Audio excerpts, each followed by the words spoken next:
Selamat petang, saya ucapkan kepada Dr. Tajul dan rakan-rakan.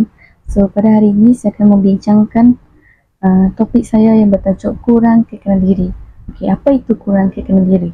Kurang keyakinan diri bermaksud perasaan tidak yakin terhadap kebolehan diri sendiri yang boleh menyebabkan keraguan, takut gagal, juga sikap rendah diri terhadap diri sendiri. Okey, pernah tak semua rasa tidak yakin terhadap diri sendiri? Mestilah semua pernah berada di posisi di mana kita tidak yakin terhadap kebolehan diri sendiri.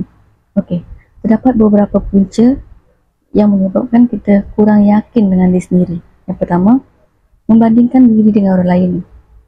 Okey, contohnya bila kita dapat result exam, kita tengok kita tak dekan, kawan-kawan lain dekan. So dekat situ kita rasa macam kita kurang berbanding rakan lain kan. Seterusnya, stres dan juga kemurungan. Okey, stres ataupun kemurungan ni boleh disebabkan maybe dikritik ahli keluarga yang menyebabkan kita rasa tidak cukup baik berbanding orang lain kan. Seterusnya, tekanan daripada rakan kerja, rakan sekelas ataupun ahli keluarga juga akan menyebabkan kita tidak yakin terhadap diri sendiri. Seterusnya ialah masalah kesihatan fizikal dan juga mental, seperti masalah berat badan, menyebabkan kita tidak yakin untuk bergaul dengan orang lain. Okey, antara kesan kurang keyakinan diri, yang pertama, kurang senyum. Apabila kita tidak yakin, kita akan kurang berinteraksi dengan orang lain, kita malu, kita macam nak menyendiri. Yang seterusnya, meragui kebolehan diri sendiri. Contohnya, bila lecturer tanya soalan dekat kelas, kita tahu jawapan, tapi kita malu nak menyuarakan pendapat kita sebab kita tak yakin, and then kita takut jawapan kita salah. Okay, seterusnya ialah mudah putus asa.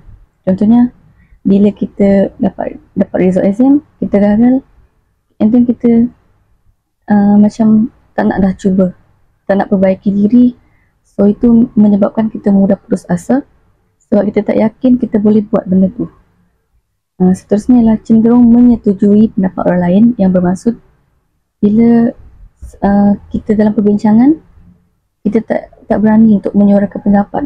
Kita macam bila orang cakap A, kita akan follow A sebab kita takut jawapan kita salah, jadi kita akan dikritik oleh ahli kumpulan lah. Akhir sekali ialah cara meningkatkan keyakinan diri. Yang pertama, berhenti membandingkan diri dengan orang lain. Maksudnya, setiap orang ada kelebihan dan juga kekurangan masing-masing. Jadi, teruskan perbaiki diri untuk menjadi lebih baik.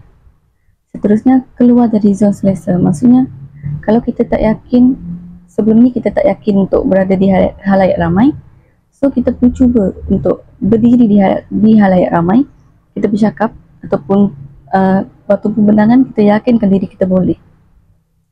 Seterusnya, berfikiran positif terhadap diri sendiri. Dia bermaksud kita yakin dengan diri sendiri, kalau orang lain boleh, kenapa kita tak boleh kan? So kita macam yakin yang kita ada kebolehan kita diri sendiri. Dan sekali beri ganjaran kepada diri sendiri untuk setiap usaha yang dilakukan. Maksudnya self reward. Contohnya saya, kalau lepas present ataupun exam dapat result yang bagus, saya self reward. Contohnya pergi makan, shopping ataupun purchase barang yang kita nak sebagai self reward untuk hargai diri kita. Okay, so kesimpulannya kat sini, you are enough just as you are. So jadilah diri sendiri dan teruskan confident dan positif terhadap diri sendiri. Bye.